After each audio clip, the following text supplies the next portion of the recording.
सलमान अकरम राजा जैसे वकील रोज़ जो है नया नैरेटिव बयानियाँ बना रहे होते हैं। ये इमरान खान का बेड़ा गर्क और भी कर रहे हैं और साथ अपना नाम बना रहे हैं। दूसरा, इमरान खान जो है वो एक्सपेट्रिएट पाकिस्तानी है।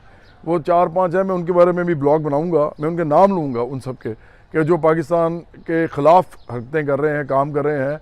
वो मेरे पाकिस्तान के ख़िलाफ़ हरकतें कर रहे हो और तुम्हारी ऐसी की तैसी, तुम लोग वहाँ बैठ के पाकिस्तान के ख़िलाफ़ काम करते हो, बातें करते हो, बयानियाँ बनाते हो। तुम्हें तो है ना बराबरी पार्टी देखेगी, बड़ी अच्छी तरह देखेगी, ये याद रखना मेरी बात। तो एक तरफ ये इनके वकला हैं जो कि अदालती मामला देख रहे हैं, इमरान खान के केसेस देख रहे हैं और ये जो कानूनी मामला देख रहे हैं, और सारे जो है ना ऐसे वकील हैं कि जिनको वकील कहते भी शर्म आती है।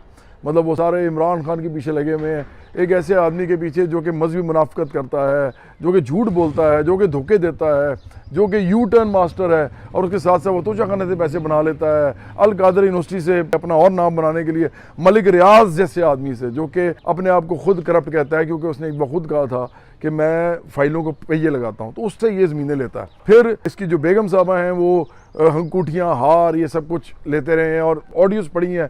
आज तक किसी ने आगे ये नहीं कहा कि वो ऑडियोज़ जो हैं वो जाली हैं, इसका मतलब वो ऑडियोज़ सही हैं। तो ये वही आदमी है इमरान खान। एक और बात भी है, सुन लें कि जो कि IMF का जब मामला चल रहा था तो इन लोगों ने बाकायदा साजिश की थी, और अभी उससे पहले फिर जब साइफर का मामला चला था तो इमरान खान ने कहा था, और ये पाकिस्तान के ख़िलाफ़ सारी हरकतें हैं, इमरान खान ने कहा था कि हम साइफर पे खेलेंगे, और ये भी ऑडियो मौजूद है। देखिए, इस मुल्क के अंदर असल जो मामला है वो सिर्फ बराबरी पार्टी कर रही है।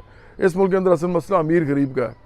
इस मुल्क के अंदर असल मसला पेट्रोल और बिजली की कीमतों का है। इससे सबसे बड़ा मसला लोग अपना घर नहीं बना सकते, लोग अच्छा खाना नहीं खा सकते 3 वक्त का, लोग अच्छे कपड़े नहीं पहन सकते। और इसी तरह इस मुल्क के अंदर इलाज और तालीम का मसला है। हम ऐसे स्कूल और कॉलेज चाहते हैं, ऐसी यूनिवर्सिटियाँ चाहते हैं जहाँ तमाम लोगों के बच्चे, चाहे वो अमीर हो चाहे गरीब हो, एक ही तरह के उनको मौके मिले, एक ही तरह के सब कॉलेज हो। कोई जिसन कॉलेज नहीं होना चाहिए यहाँ पे। अगर है जिसन कॉलेज तो बाकी सारे भी जिसन कॉलेज होने चाहिए। हम तो ये रोड मैप लेके चल रहे हैं, बराबरी पार्टी जो है। तो इसलिए हमें नहीं बर्दाश्त होता ये सारा कुछ। हम सीधे सीधे लोग हैं, हम कुर्बानियाँ दे के पार्टी बना रहे हैं, कुर्बानियाँ दे के लोगों को इसके अंदर ला रहे हैं। बराबरी पार्टी खुद ब खुद लोगों को मुनज़्ज़म करेगी और इस मुल्क के अंदर एक नया निज़ाम लेके आएगी।